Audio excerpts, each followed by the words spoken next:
आज हम लोग श्रीमद् भगवद गीता के प्रथम अध्याय के 44वें श्लोक से प्रारंभ करेंगे। पिछली वीडियोस में हमने 43वें श्लोक तक खत्म कर लिया था, यानी कि 43 श्लोक तक। आज हम लोग 44 से शुरू करेंगे। तो पिछले हम लोग श्लोकों में देख रहे थे कि श्री कृष्ण को अर्जुन बता रहे हैं कि क्या है हालात उनके और वो क्यों नहीं लड़ना चाहते युद्ध, जिसमें उन्हें दोष नजर आ रहा था। उन्हें लग रहा था कि अपने सह लोगों को मारकर, अपने परिजनों को मारकर उन्हें अगर भोगने को मिले तो वो नहीं सुख भोगना चाहते। उन्हें वह नर्क का कारण नजर आ रहा था।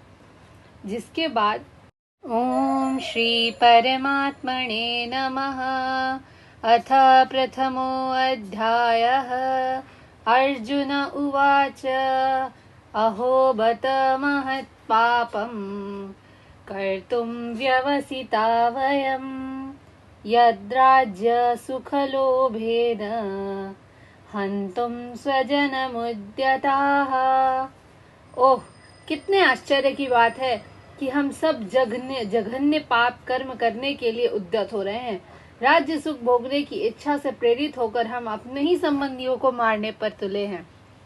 जिसके बाद यहाँ पर अब देख रहे हैं हम लोग कि अर्जुन बोल रहे हैं कि कितनी स्वार्थ के वशीभूत होकर मनुष्य अपने सगे भाई, बाप या माँ का वध कैसे कर सकता है। ये तो पाप कर्म है। विश्व के इतिहास में ऐसे अनेक उदाहरण मिलते हैं, लेकिन भगवान का साधु भक्त होने के कारण अर्जुन सदाचार के प्रति जागरूक है। अतः वो सोच रहा है कि ऐसा कार्य नहीं करना चाहिए, अपनों को नहीं मारना चाहिए, ऐसा करना गलत है, पाप कर्म है। यदि मामा प्रतीकारम् अशस्त्रं शस्त्रपाणयः धार्ति राष्ट्रारणे हन्यो तन्मे क्षेमतरं भवेत्। यदि शस्त्रधारी धृतराष्ट्र के पुत्र मुझे निहत्ते रथ तथा रणभूमि में प्रतिरोध न करने वाले को मारे तो यह मेरे लिए श्रेयस्कर होगा।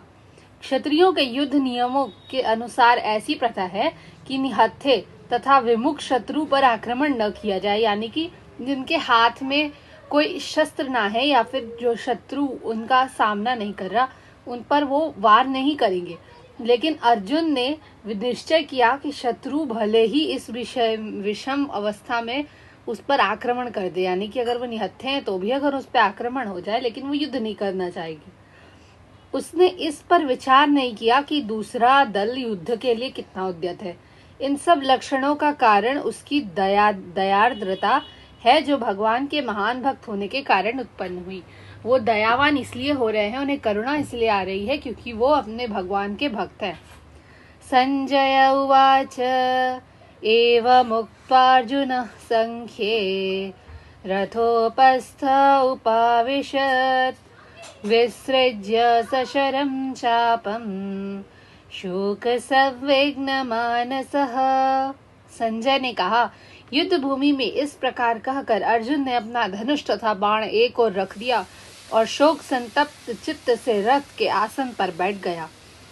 संजय जी ही ये बात पूरी की पूरी बातें जो हैं धृतराष्ट्र को बता रहे हैं, क्योंकि उन्होंने अपनी दिव्य दृष्टि से ये सब कुछ देखा और वो देखते देखते इन्हें बता रहे थे धृतराष्ट्र को। जिसके बाद अपने शत्रु की स्थिति का अवलोकन करते समय अर्जुन रथ पर खड़ा हो गया था, किंतु वह शोक में इतना संतप्त हो उठा कि अपने धनुष बाण एक ओर रखकर रथ के आसन पर पुनः बैठ गया।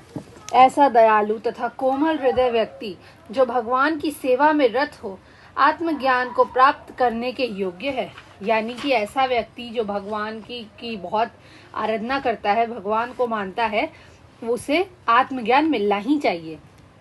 ओम तत्सदिति श्रीमद्भगवद्गीतासु उपनिषत्सु ब्रह्म विद्यायां योगशास्त्रे श्रीकृष्णार्जुन संवादे विषाद योगो नाम प्रथमो अध्यायः।